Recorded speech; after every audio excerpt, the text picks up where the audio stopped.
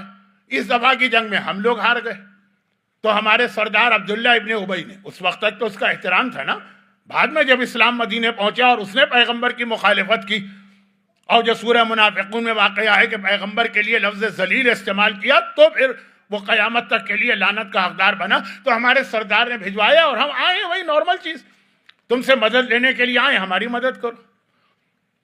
اور معلوم تھا کہ وہ کہے گا کوئی بات نہیں ہے, تو ہوتا ہی رہتا ہے, کوئی پہلی دفعہ تو نہیں آ رہے ہیں. لیکن آج اس نے کہا کہ سوری, اب میں اس دفعہ تو تمہاری کوئی مدد نہیں کر سکتا. کیوں بھائی؟ ہمارا تمہارا ایک ایگریمنٹ ہے اور اس پہ عمل ہو رہا تھا اتنے سالوں سے. کہا مسئلہ یہ ہے کہ تم اپنا پرابلم لے کر آئے, یہاں مکے میں ہمارے لیے ایک بڑا پرابلم کھڑا ہو گیا. ہم مکے والے اپنے پرابلم سے پریشان ہیں, ہمارے سارے فنڈز اور جتنی چیزیں ہیں وہ سب ڈائیورٹ اس طرف ہو گئیں. جب خود ایک شخص حالت جنگ میں آ جائے تو دوسروں کی مدد کیسے کرے گا؟ کہا تمہارا کیا پرابلم ہوا؟ کہا ہمارا پرابلم یہ ہے کہ ہم میں سے ایک نوجوان ایک نیا دین لے کے آ گیا. اور یہ بہت اہم جملہ یاد رکھیے گا, کیونکہ شاید کچھ چیزوں کا میں نے آپ سے وعدہ کیا ہے کہ اگلی مجلسوں میں آئیں گی تو انشاءاللہ آئیں گے, کچھ میں شاید کہتا ہوں. کہا کہ وہ ایک نیا دین لے کر آ گیا, اور اس دین کا سب سے بڑا نقصان یہ ہے کہ اس نے ہماری یونٹی کو ختم کر دیا. عجیب یہ نوجوان ہے جس نے ہم کو ڈس یونٹی پیدا کر دی, ہمارے درمیان ختم کر دی ہماری یونٹی, اور کہتا ہے کہ میں اللہ کا نمائندہ ہوں. اور اللہ کو تو کفار مکہ بھی مانتے تھے, 360 خدا تھے, ان کے اوپر کا خدا وہ اللہ کہتے تھے. خیر, تو کہا کہ وہ کہتا ہے میں اللہ کا نمائندہ ہوں اور میں اسلام ایک نیا دین لایا ہوں, اور ہمارے نوجوانوں کو گمراہ کیا, ہماری یونٹی ختم کر دی, خاندانوں میں جھگڑے ڈلوا دیے. اس کو روکنے کی ہم 7 سال سے کوشش کر رہے ہیں, بجائے روکنے کے وہ تو بڑھتے ہی چلا جا رہا. تو سوری, اب ہم خود پہلے اپنے پرابلم کو سالو کریں نا, پھر تمہاری مدد کریں. اسود نے کہا ٹھیک ہے, بات تمہاری صحیح ہے, جینین بات ہے, میں مانتا ہوں. بہرحال یہ جو بھیجا گیا ڈیلیگیشن کا چیف بنا کر, عقل مند لوگ ہوتے ہیں, انٹیلیکچوئل ہوتے ہیں, پڑھے لکھے ہوتے ہیں, ان چیزوں کو سمجھتے ہیں, ڈپلومیسی کے ماہر ہوتے ہیں. کہا ٹھیک, تو خیر کوئی بات نہیں, تو بس اب میں یہ آخری کام کروں اور واپس مدینے جاؤں. کہا کہ آخری کام کیا ہے؟ کہا کہ بھائی وہ عمرہ کمپلیٹ کروں نا. دیکھیں, مکے میں بغیر عمرہ کے یا احرام کے داخل ہونا حرام ہے. مکہ دنیا کا وہ شہر ہے کہ آپ کا کوئی ارادہ عمرے کا نہیں, آپ کا کوئی رشتہ دار بیمار ہو گیا مکے میں, آپ اس کو دیکھنے جا رہے ہیں, نہیں جا سکتے, حرام. مکہ شہر میں جب جائیں گے آپ عمرے کا احرام پہنیں گے پھر جائیں گے, آپ کا کوئی بھی کام وہاں پہ ہو. ہاں وہ لوگوں کو چھوڑیے جو مکے میں رہتے ہیں, روز آتے جاتے ہیں, لیکن ویسے. اور یہ سسٹم میں نے کہا نا کہ حضرت ابراہیم کے زمانے سے کفار مکہ نے بھی برقرار رکھا. تو جب یہ مکے میں انٹر ہو رہا تھا, اسود بت پرست ہیں, کافر ہیں, مشرک ہیں, لیکن احرام پہن کے یہ آیا. جنہوں نے حج کیا, عمرہ کیا ہے, وہ میری بات سمجھ رہے ہیں. جنہوں نے نہیں کیا, اللہ ہر ایک کو حج اور عمرے کی توفیق بھی عطا کرے. وہ شاید اتنا نہ سمجھ پائے, لیکن بس یہ یاد رکھی کہ احرام پہنے بغیر نہیں آ سکتے. اور احرام یعنی عمرہ وہ عبادت ہے, شروع کرنا آپ کے اختیار میں, ختم کرنا آپ کے اختیار میں نہیں. ایک فارمولہ ہے ہر سنت عبادت کا, سنت آپ شروع کر دیجئے, آپ کا موڈ چینج ہو جائے, موڈ, دل نہ, شاید آپ لوگ موڈ کہتے ہوں گے, مجھے نہیں پتا, کہ میں تو اسی میں ہر جگہ مارا جاتا ہوں کہ انگلینڈ والے کہتے ہیں یہ پروناؤنسیشن ہے, تو امریکہ والے کہتے ہیں تو وہ پروناؤنسیشن ہے, تو پاکستان والے کہتے ہیں یہ پروناؤنسیشن ہے. چھوڑیے سب, خلاصہ یہ ہے کہ ارادہ بدل گیا, سنت عبادت آپ بیچ میں توڑ کے جا سکتے ہیں. سنت روزہ رکھا آپ نے, اب دل نہیں چاہ رہا, کوئی مجبوری نہیں ہے, نہ بھوک ہے, نہ پیاس ہے, نہ گرمی ہے, مجبوری ہے, آپ نے کہ چھوڑو بھائی, جب چاہیں توڑ دیں. سنت نماز آپ نے شروع کی, 1 رکعت پڑھی, آپ نے کہا بھائی اب دل نہیں چاہ رہا, کوئی مجبوری نہیں, توڑ دو. سنت چیریٹی کر رہے ہیں, دیتے دیتے جب چاہیں روک لیں ہاتھ. مگر عمرہ وہ واحد عبادت ہے سنت, ایک بار شروع کر دیا, اب اسے مکمل کرنا واجب ہے, بیچ میں نہیں توڑ سکتے. جو احرام پہنا ہے آپ نے, اس کے اتارنے کا ایک خاص طریقہ کہ کعبے کا طواف کرنا ہوگا, اس کے بغیر نہیں. تو یہ ایک عجیب فارمولہ ہے عمرے کا کہ سنت عبادتوں سے ہٹ کر اس کا ایک الگ مسئلہ. بات ذرا لمبی ہو گئی, میں جلدی جلدی منزل پہ آ جاؤں. تو اب یہ بھی آیا تھا, تو احرام پہن کے آئے تھے عمرے کی نیت سے. کہا بھائی آخری کام کر لوں, وہ جاؤں. وہ ادبا گھبرا گیا, اچھل پڑا, کہ یہ کیا غضب کر رہے ہو, کیا خانہ کعبہ کی طرف جاؤ گے؟ کہا کہ ہاں بھائی, طواف تو وہیں کا ہوگا, طواف تو خانہ کعبہ کا ہوتا ہے نا, تو اس لیے وہاں جانا ہے. اور بغیر طواف کی جو احرام پہنا یہ اتار نہیں سکتا, اور احرام نہیں اترے گا تو 25 چیزیں جو حرام ہو گئی وہ مرتے دم تک حرام رہیں گی. یہ سارے مسائل آج کے جو ہے نا وہ اس وقت بھی باقی تھے. عتبہ نے کہا یہ تو بہت بڑا پرابلم ہو گیا. بھائی کیا پرابلم ہوا؟ کہا پرابلم یہ ہوا ہے کہ وہ نوجوان جو سب کو گمراہ کر رہا ہے وہ تو بیٹھتا ہی کعبے کے صحن میں ہے، اور وہ جادوگر ہے، جو اس کی بات سن لینا تو ایک دم چینج ہو جاتا ہے. اگر تم وہاں گئے، تم نے اس کے جملے سن لیے تو تم بھی بدل جاؤ گے، گمراہ ہو جاؤ گے. اب کیا کیا جائے؟ احرام پہنا ہے تو کعبے کا طواف ضروری. صحن کعبہ میں خود پیغمبر بیٹھتے ہیں. رجب کا مہینہ تھا، کیونکہ اس میں ہے کہ عتبہ نے کہا کہ آج کل تو ہم نے اس پورے خاندان کو باہر نکال دیا، مگر رجب میں تو ہم نہیں روک سکتے، وہ احترام کا مہینہ ہے، وہ آ جاتے ہیں. اور ہجر اسماعیل میں بیٹھے. ہجر اسماعیل جو ایک یو شیپ کی دیوار ہے نا، اس کی بھی اپنی بہت انٹرسٹنگ تاریخ ہے، لیکن یہ موضوع نہیں. وہ وہاں بیٹھتا، یعنی اس کے پاس سے گزرے بغیر کوئی کعبے کا طواف کر ہی نہیں سکتا. اب آ گیا ٹیکنیکل پرابلم. احرام پہن کے آیا ہے، جب تک کہ طواف نہیں کرے گا وہ احرام اترے گا نہیں. اور احرام نہیں اترنے کا مطلب ہے کہ وہ 25 چیزیں حرام ہیں. نہ سلے ہوئے کپڑے پہن سکتے ہیں، نہ آئینہ دیکھ سکتے ہیں، نہ خوشبو لگا سکتے ہیں، نہ تیل ڈال سکتے ہیں، نہ کنگھی کر سکتے ہیں، نہ سینت کر سکتے ہیں، اور پتہ نہیں کتنی چیزیں. اور اس کے لیے وہاں جانا ہے. وہاں وہ جادوگر بیٹھا. یہ اس کا جملہ دوہرا رہا ہوں، نقل کفر کفر نباشر. کا غضب ہو جائے گا. کہا تو اب کیا کرے؟ اگر طواف نہیں کروں گا تو یہ احرام زندگی بھر چمٹا رہے گا، حرام چیزیں حرام. اور طواف کرنا ہے تو وہاں جانا پڑے گا. عتبہ نے کہا بات تو صحیح. دیکھیں اتنا تو اس کافر کو بھی خیال تھا کہ جو طریقہ ہے عمل کا ویسا ہی کرنا. مجھے ایسے مومن ملے آج بھی حج اور عمرے میں جو حج عمرہ توڑ کے آ جاتے ہیں. نہیں بھائی اتنی زحمت ہے، برداشت نہیں ہو رہی ہے. اتارا انہوں نے احرام، سلے ہوئے کپڑے پہنے اور ٹہلنے لگے. وہ اس وقت کا کافر احترام کر رہا ہے. کہا کہ اب ایک ہی طریقہ ہے، ایک ہی. اور وہ طریقہ یہ ہے کہ اس کا سارا جادو جو ہے نا وہ کانوں کے ذریعے. وہ پڑھتا ہے قرآن میں کہہ رہا ہوں، وہ جادو والا کلام پڑھتا ہے اور لوگ بدل جاتے ہیں. تو ایسا کرو، یہ لے کے جاؤ. وہ کیا؟ وہ یہ کہ اس نے روئی دی. کہا کہ اپنے دونوں کانوں میں اچھی طرح سے روئی کو ٹھونس کے لگا لو. اب آج کل تو اور بہت ساری چیزیں آ گئی ہیں، لیکن سب ہے تو بنیادی طور پر وہی روئی والا کام کرنے والے نا. وہ ایسے ہیڈ فون بھی آتے ہیں، اور ہم پلین میں جاتے ہیں تو وہ کانوں کے اندر لگانے والی چیزیں بھی دیتے ہیں کہ آواز نہ آئے. تو کہا یہ روئی لگا لو تاکہ اس کی آواز تمہارے کان میں نہ پہنچے. یہ تاریخ ہے، ہسٹری ہے. ہسٹری کے ساتھ تفسیر قرآن ہے، سورہ انعام کی آیت ہے. علی ابن ابراہیم قمی جیسا عظیم مفسر تفسیر فرات میں یہ روایت نقل کر رہا. تو اب کا یہ روئی لگا لو کانوں میں، تمہارا بھی مسئلہ حل ہو جائے گا، طواف ہو جائے گا کعبے کا، اور تم اس سے بچ بھی جاؤ گے. کہا ٹھیک ہے چلو. وہ روئی لگا کے وہ خانہ کعبہ میں پہنچا اور اس نے کعبے کا طواف شروع کیا. اب وہ جو یو شیپ کی دیوار ہے نا، جو گئے ہیں وہ سب سمجھ رہے ہیں.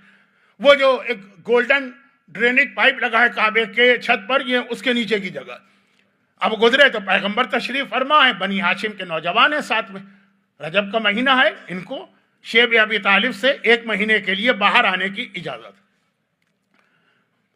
اور کہہ رہے انتہائی غصے کے ساتھ، اسود کا جملہ، انتہائی نفرت کے ساتھ میں چہرے پہ نگاہ ڈالتا ہوا آگے بڑھا کہ اس کی وجہ سے ہمارا پرابلم، یہ آیا تو تھا نا مدد لینے، نہیں مل رہی ہے مدد، اس کی وجہ سے. چکر لگا لیا. دوسرا چکر لگایا. اب پہلے چکر میں تو سارا غصہ اس کا نکل گیا، دوسرا اس نے چکر لگایا. اور ایک مرتبہ سوچا کہ کون شخص ہے کہ جس نے اس طرح سے مکے والوں کو میں یونٹی ختم کر دی، قبیلے کو قبیلے سے لڑا دیا، باپ کو بیٹے سے لڑا دیا، شوہر کو بیوی سے لڑا دیا. تیسرا چکر لگایا. اب ذرا جوش اور ٹھنڈا ہوا، وہ جو دشمنی کا جوش. ایک مرتبہ اس نے دل میں سوچا میں اپنی قوم کا سب سے عقل مند آدمی، تبھی تو مجھے بھیجا گیا ہے نا یہاں پہ. کیا میں اتنا بے وقوف یا سمپل یا سادہ ہوں کہ ایک آدمی کے کہنے سے میں چینج ہو جاؤں گا؟ نہیں، یہ نہیں ہو سکتا. اب اس نے چوتھا چکر لگایا.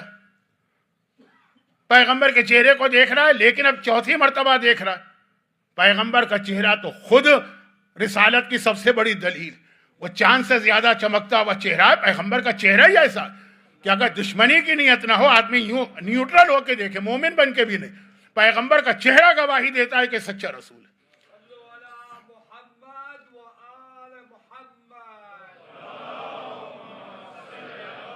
اب اس کے دل پہ پیغمبر کے چہرے کا جو نور تھا، جو پیغمبر کے چہرے کی عظمت تھی، جو پیغمبر کے چہرے کی شان و شوکت تھی، ایک مرتبہ اس کے دل پہ اثر ہوا، 5واں چکر، 6واں چکر، 7واں چکر، 7 چکر ہوتے ہیں، وہ مکمل کیا اس نے ایک مرتبہ۔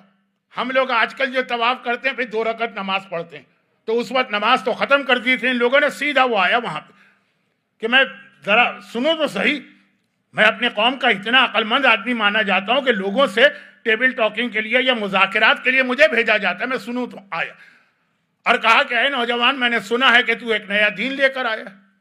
کہا نہیں، ایک نیا دین اللہ نے بھیجا ہے، اللہ نے میرے ذریعے سے، یہ میرا دین نہیں ہے، یہ اللہ کا دین۔ کہا یہ ہے کیا؟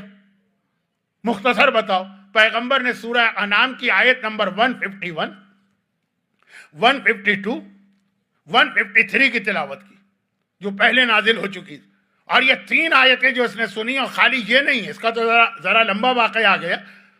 یہ 3 آیتیں سنی، ایک مرتبہ ایسا اس کے دل پہ اثر ہوا کہ یہ دین تو لے کے آیا، یہ ہرگز جادو نہیں ہے، یہ تو حق ہے اور سچا دین ہے۔ اشہد ان لا الہ الا اللہ واشہد انک رسول اللہ، اگر یہ تیرا دین ہے تو میں گواہی دیتا ہوں تو اللہ کا سچا رسول ہے۔ یہ 3 آیتوں میں پورا اسلام جمع ہو گیا شروع میں، اور اس کو ذرا سمجھیے کہ وہ چیزیں کیا آ گئی، اور یہاں سے پھر اسلام شروع ہوا اور آگے احکامات آتے رہے۔ لیکن اتنا ہم اس سے دور ہو گئے ہیں کہ جب زمانے کا امام اس اسلام کو لے کر آئے گا تو ہمیں لگے گا کہ ایک نیا دین آ گیا۔ بس اب یہ باقی باتیں کل ہوں گی، لیکن یہاں رک کے ایک بات کہہ دوں، آپ کے ذہن میں اسلام کا جو انٹروڈکشن آئے گا، عقیدے کی بات نہیں ہو رہی، عقیدہ تو پہلے ہے، عمل کی بات ہو رہی ہے۔ اس پوری آیتیں، تینوں آیتیں پریکٹیکل لائف سے ریلیٹڈ، جو آپ کے ذہن میں اسلام کا تصور آئے گا ان میں سے کوئی چیز بھی ان آیتوں میں نہیں۔ اور ان آیتوں کو چھوڑیں، اس وقت تک اسلام میں آئی بھی نہیں تھی نماز، نہیں، واجب نہیں ہوئی تھی۔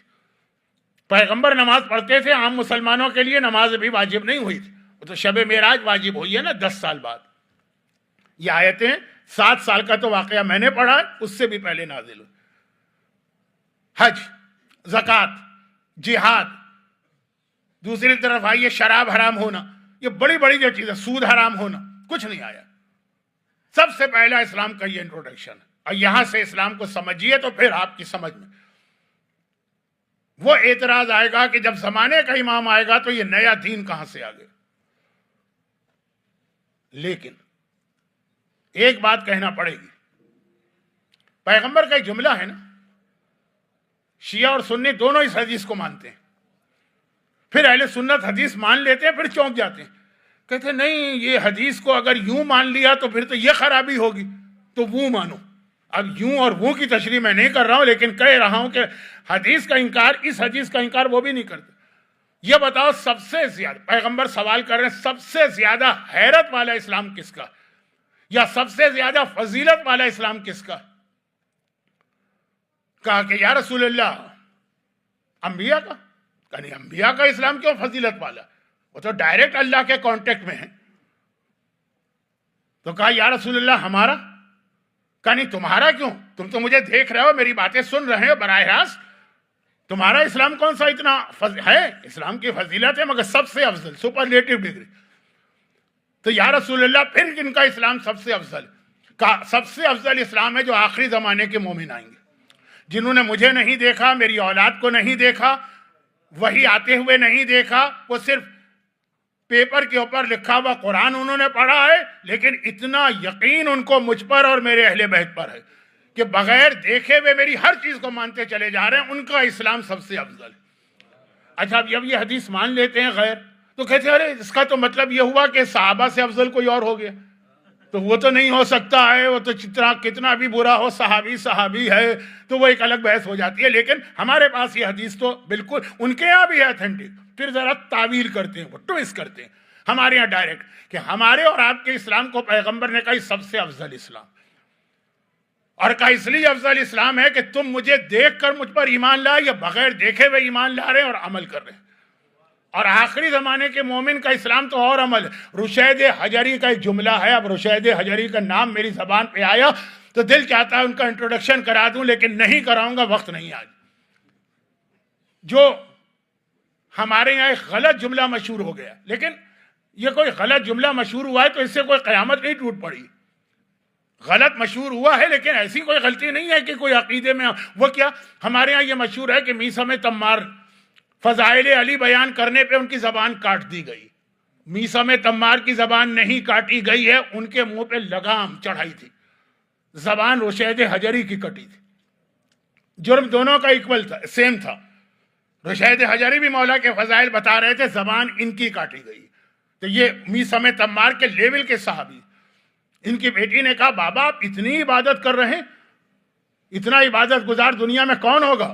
کہا آخری زمانے کا مومن جس کی زبان کٹی ہے محبت اہل بیت کے. جو میثم تمار کے مصائب آپ سنتے ہیں نا، وہ اصل میں سب رشید حجری کے مصائب. کہا اور رشید حجری کا ذکر کل آئے گا کیونکہ یہ حبیب ابن مظاہر کے کلاس فیلو تھے اور کل حبیب ابن مظاہر کے مصائب آئیں گے تو ذرا ذکر آ جائے گا.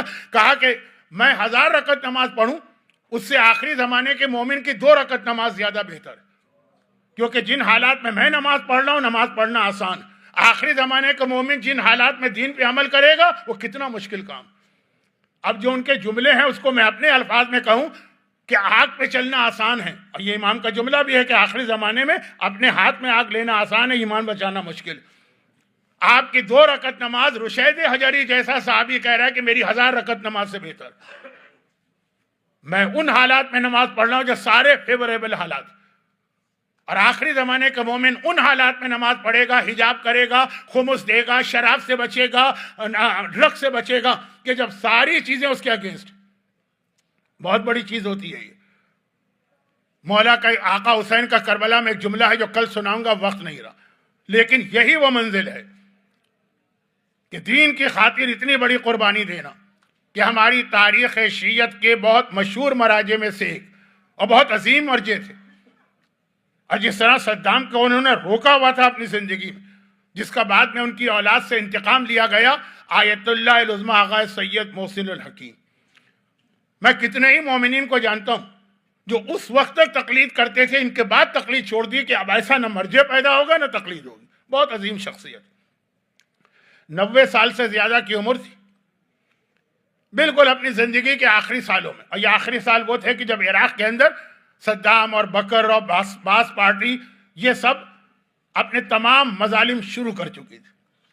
بہت ضعیف بھی ہو گئے تھے اور بہت سارے مصائب. کہا مرنے سے پہلے ایک بار میں آقا حسین کے روضے کی زیارت کرنا چاہتا ہوں، مجھے لے چلو. اللہ نے ماشاءاللہ 10 سے زیادہ بیٹے دیے تھے جو سب مجتہد تھے، چنانچہ ان کو نجف سے کربلا لے جائے گا. اب کربلا پہنچ گئے، باقی زیارتیں کی. آخر میں کہا لیکن مجھے حر ابن یزید ریاحی کے روضے پر بھی لے جاؤ، اس کی بھی زیارت کرنا. بڑھاپا، 90 سال سے زیادہ کی عمر، مصائب جو اس وقت آئے، مصائب خود آدمی کو جوانی میں بوڑھا کر دیتے ہیں، وہ ساری چیزیں. لیکن کہا کہ حر کے روضے پہ جانا. اب یہ حر کے روضے پہ پہنچے اور وہاں جانے کے بعد انہوں نے ایک جملہ کہا اے حر ابن یزید ریاحی، ڈائریکٹ شہید زندہ ہوتا ہے اور جو ہم اس سے بات کرتے ہیں وہ سنتا ہے. کہا اے حر ابن یزید ریاحی، میں عمر میں تجھ سے زیادہ ہوں. حر 30-32 سال کا تھا. فوج میں تو ایسے ہی لوگ جاتے ہیں، یہ 90 سال کے. میں خاندان میں تجھ سے بہتر ہوں. تبا تبائی تھے، سادات، سید، اصلی سید. میں سید ہوں، اتنا تو حر بھی جانتا. کہا نہیں تھا آقا حسین سے کہ اگر اور کوئی میری ماں کا نام لیتا تو میں پلٹ کے ایسا ہی منہ توڑ جواب دیتا. لیکن آپ کی مادر گرامی تو وہ ہیں کہ میں ان کی شان میں ذرا سے بھی گستاخی نہیں کر سکتا. تو آغا محسن حکیم انہی شہزادی کونین کی اولاد میں نسب کے اعتبار سے تم سے افضل ہوں. میں عمر کے اعتبار سے تم سے زیادہ ہوں. دنیا میں آج کل ہر جگہ سینئر سٹیزن کا ایک احترام ہے، اسلام میں تو بہت پہلے سے. اور میں فضیلت میں تم سے زیادہ ہوں، کیونکہ نہ صرف یہ کہ عالم ہیں بلکہ مجتہد ہیں، بلکہ مرجع ہیں، یعنی مجتہد عالم و مجتہد اعظم. اور تو کوئی عالم نہیں تھا، ہر اعتبار سے تم سے افضل ہوں. لیکن دل چاہ رہا یعنی کمزوری ہے کہ میں زمین پہ بیٹھ جاؤں، تیرے روضے کے سامنے میں زمین پہ بیٹھنے کی ہمت نہیں کر رہا ہوں، جبکہ ہر طرح تو اس سے افضل ہوں، کیونکہ تو نے اتنی بڑی قربانی دی ہے کہ اتنی بڑی قربانی میں نے تو نہیں دی، کہ تو نے آقا حسین کے نام پہ ہر چیز قربان کر دی۔ بھائی حر کے بعد ہر چیز تھی نا، اور کوئی اس کے اوپر پریشر نہیں تھا، لیکن اس نے سب چیز چھوڑ دی۔ ہماری عورت سر پہ ایک ڈھنگ سے اسکارف مجلس میں بھی نہیں رکھتی، مجلس خالی 1 گھنٹے کے لیے، گاڑی میں بیٹھ کے آئیے، سینٹر میں آئیے، پھر واپس جائیے، گھر جا کے جو دل چاہے کر، یہ مشکل ہوتا۔ میں باقی باتیں نہیں کہہ رہا کہ مولانا آپ کو کیا پتا کہ باہر کے کیا پرابلمز ہیں، جاب کے کیا مسئلے ہیں، اسکول کے کیا مسئلے ہیں، یونیورسٹی کے کیا مسئلے ہیں، شاپنگ سینٹر، میں تو کہہ رہا ہوں صرف گاڑی سے سینٹر، سینٹر سے گاڑی۔ لیکن حر کون ہے؟ حر کے پاس دولت ہے، حر کے پاس عہدہ ہے، اور حر کے سامنے بہت ہی برائٹ فیوچر ہے۔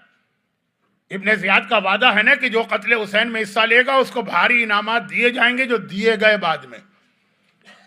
مختار کے واقعات میں پڑھیے کہ جتنے بھی کربلا سے آئے تھے مالا مال کر دیا تھا ابن زیاد، یہ سب چیزیں تھیں، اور ان سب کو ٹھکرا دینا، کسی کے پاس کچھ نہ ہو اور پھر وہ جہاد کرے، وہ بھی ایک بڑی چیز ہے، لیکن وہ منزل نہیں کہ سب کچھ ہے اور سب چھوڑ دو۔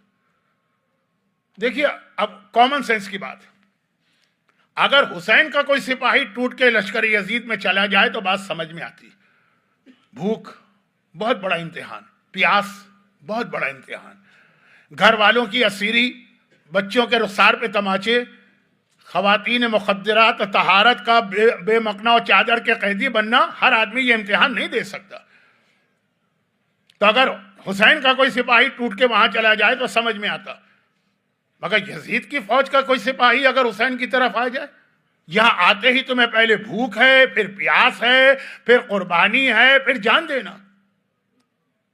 یہ ایک قدم جو ہے جو لشکر یزید سے لشکر حسین کا ہے، یہی دنیا کا سب سے بڑا امتحان ہے جو حر نے دیا، اور ایسا دیا کہ آقا حسین نے حر کے لاشے پہ کہا تھا انت حر فی الدنیا والآخرہ، اے حر تیری ماں نے تیرا صحیح نام رکھا تھا، حر مانے آزاد، تو دنیا میں بھی آزاد اور آخرت میں نہیں۔ خالی یہ بات نہیں، یہ جو ایک قدم حر نے بڑھایا اتنی چیزیں قربان کر کے، نتیجہ کیا نکلا؟ شہزادی کونین کے ہاتھ سے سلا ہوا رومال حر کی پیشانی پہ باندھا گیا۔ یہ واقعہ تو بہت مشہور ہے، آپ نے بار بار سنا ہے، کربلا میں تو اور بھی سنا کہ بعد میں کئی 100 سالوں کے بعد جب ایک حکمران، ایران کا حکمران کربلا آیا تو اس نے دیکھا کہ کچھ لوگ جناب حر کے بارے میں برا عقیدہ رکھتے ہیں کہ یہ حر تو یزیدی فوج کے سپاہی تھا، اس کی زیارت کس لیے؟ وہ کنفیوز ہو گیا۔ ایک مرتبہ کہا کہ اچھا حر کی قبر کو کھودا جائے، قبر کو کھودا گیا تو حر کا لاشا اتنا ہی تر و تازہ تھا، 400 سال بعد نہیں 600 سال کے بعد، جیسے کوئی ابھی جا کے اپنے بیڈ روم میں سویا، اور اس کی پیشانی پر وہ رومال فاطمہ زہرا اسی طرح بندھا ہوا۔ اب اس بادشاہ وقت نے کہا کہ حر کو تو اس کی ضرورت نہیں، میں اسے اپنے کفن میں رکھوں گا۔ شہزادی کونین کے ہاتھ کا سلا ہوا رومال، جیسے ہی حر کی پیشانی سے رومال کھولا، ایک مرتبہ پھر وہ تازہ خون جاری ہو گیا، جسے روکنے کے لیے آقا نے یہ رومال باندھا۔ اللہ، فاطمہ زہرا کے ہاتھ کا سلا ہوا رومال کسی کی پیشانی پہ بندھے۔ میں توہین کے لیے ایک جملہ نہیں کہہ رہا ہوں، میں یہ بتا رہا ہوں کہ قربانی دو تو وہاں سے سلا کیا ملتا کہ ایسا کوئی رومال یا لباس تو حسین نے نہ عباس کے لیے استعمال کیا، نہ اکبر کے لیے استعمال کیا، نہ قاسم کے لیے استعمال کیا، کیونکہ واقعاً حر نے اتنا بڑا امتحان دیا اور ہمیں ایک خوشخبری بھی دی، بڑے سے بڑا گناہ گار، زندگی میں جتنے تم نے گناہ کیے کبھی مایوس نہ ہونا۔ جب حر جیسے مجرم کا ہر گناہ معاف ہو کر اس کا اتنا بڑا رتبہ ہو جاتا،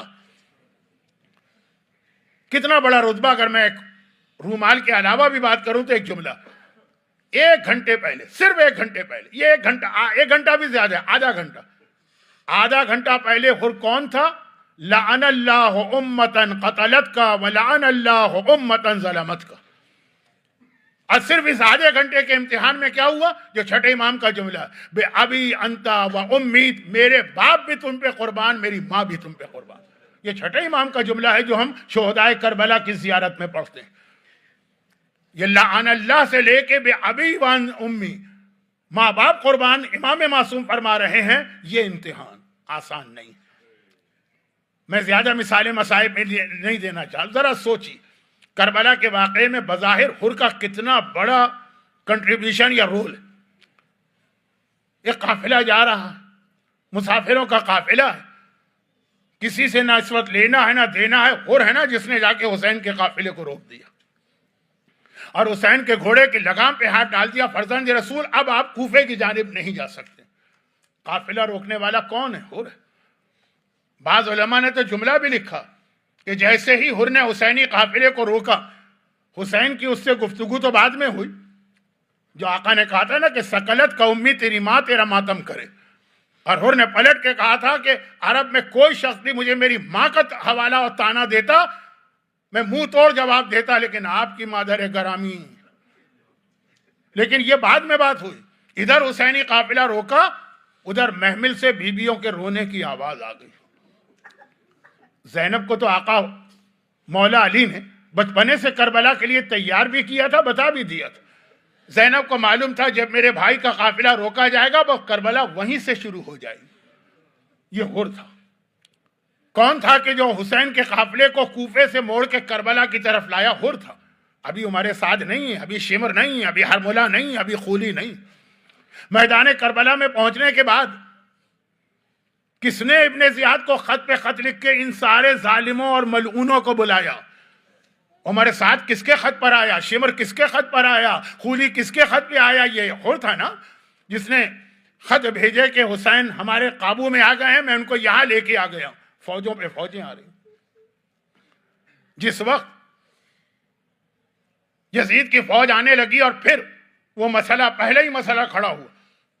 حسین سے کہا گیا کہ اپنے خیمے دریا کے کنارے سے اکھاڑو اور دور لے جا کے، دریا سے دور لے جا کے لگاؤ. اور اس میٹنگ میں شریک.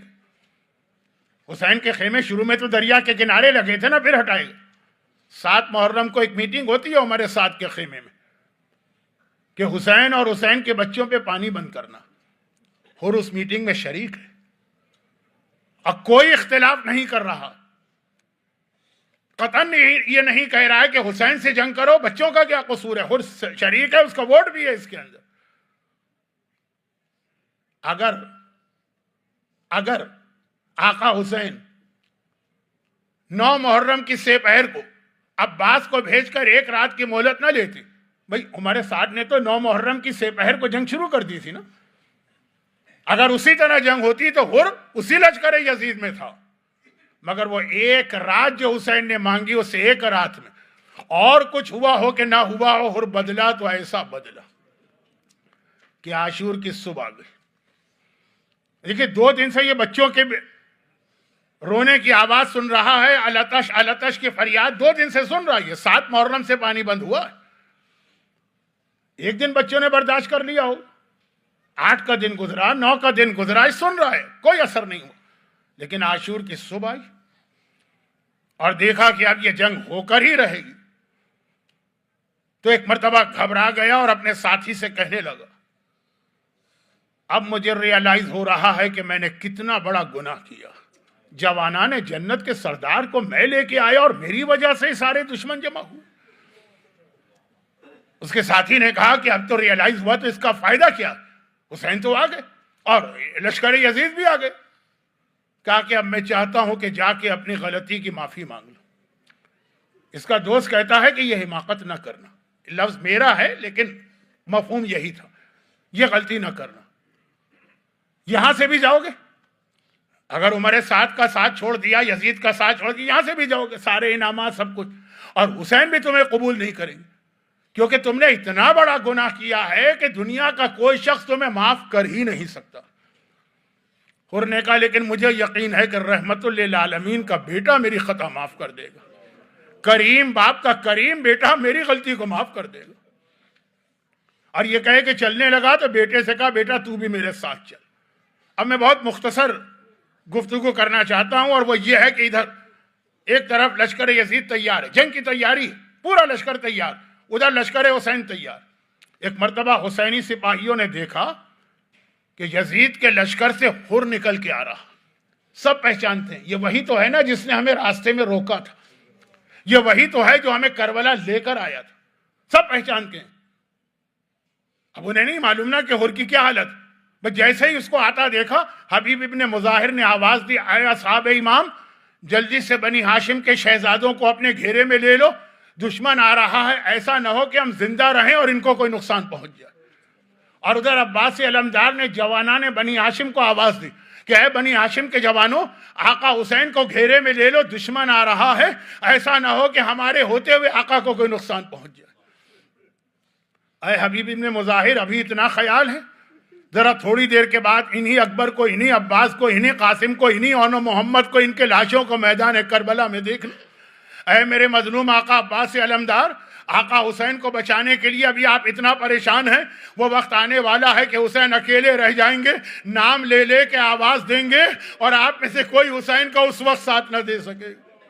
مگر آنے والا دشمن حر ایک ڈسٹنس پہ آ کے رک گیا، آگے نہیں بڑھا، اور ایک مرتبہ جیب سے رومال نکالا، اپنے دونوں ہاتھ رومال سے باندھے، آواز دی کہ اے رحمت للعالمین کے بیٹے، کیا دنیا کا سب سے بڑا گناہگار تیری بارگاہ میں آ سکتا ہے؟ حسین نے آواز دی، عباس، حبیب، اپنے اپنے سپاہیوں کو روکو، میرا مہمان آیا ہے، اس کے استقبال کے لیے میں جاؤں گا۔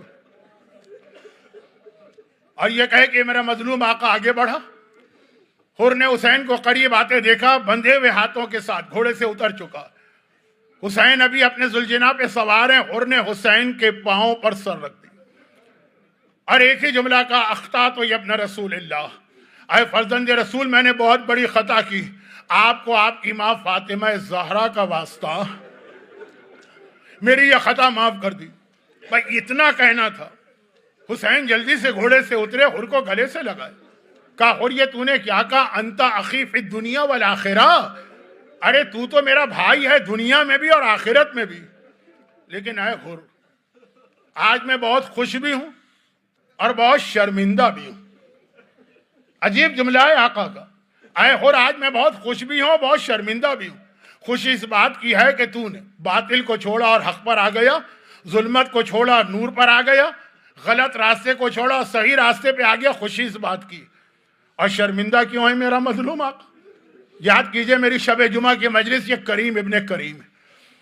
ایک مرتبہ کہا کہ اور شرمندگی اس بات کی ہے کہ کل تو دشمن بن کے راستے میں آیا تھا تو تجھے بھی پانی پلایا تھا، تیرے گھوڑوں کو بھی پانی پلایا تھا، آج تو میرا مہمان بن کے آیا ہے اور حسین ایک کوزہ آپ تیری خدمت میں پیش نہیں کر سکتا۔ یہ جملہ کیا تھا؟ گویا حر کو کسی نے کوڑا مارا، پتا ہے نا کہ سارا کا سارا تو اس کے اندر میرا انوالومنٹ ہے۔ گھبرا کے کہا، فرزند رسول، یہ میری خطا ہے اور میں اس کو معاف کرانا چاہتا ہوں، مجھے مقتل میں جانے دیجیے۔ حسین نے، بس یہ آخری جملے، حسین نے کہا کہ جاؤ حر، اور کوئی دن ہوتا، یہ خطبہ بھی ہے، اور کوئی دن ہوتا تو میں تجھے روک لیتا، لیکن آج سب کو مرنا، کوئی پہلے کوئی بعد میں، کوئی بچنے والا نہیں ہے، تو جاؤ۔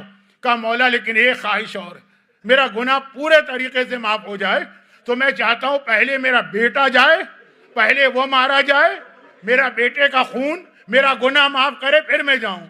حسین نے وہی جملہ دوہرا دیا، اے حر آج تو سبھی کو مرنا ہے، جاؤ، اجازت دی۔ حر کا بیٹا چلا، بوڑھے باپ نے کہا، بہت بوڑھا نہیں ہے، 40 سال کا ہوگا، کہا کہ جا بیٹا اپنے باپ کی خطا کو اور گناہ کو معاف کرا کے آنا۔ حر کے بیٹے نے جہاد کیا اور آخر وہ وقت آیا کہ وہ گھوڑے سے زمین پہ گرا، باپ کو آخری آواز دی۔ اب حر نے سنا تو بے چین ہو کے کھڑا ہو گیا، مقتل کی جانب جانے لگا۔ حسین نے کہا، حر کہاں جا رہے ہو؟ کہ مولا بس یہ اجازت دے دیجئے کہ جوان بیٹا گھوڑے سے گرا ہے، مجھے پکار رہا ہے، میں اپنے بیٹے کے سرانے پہنچ جاؤں۔ حسین نے کہا نہیں، بیٹھ جاؤ۔ دیکھو دو باتیں یاد رکھو، تم میرے مہمان ہو، تم زحمت نہ کرو، میں جاؤں گا تمہارے بیٹے کو لاؤں گا،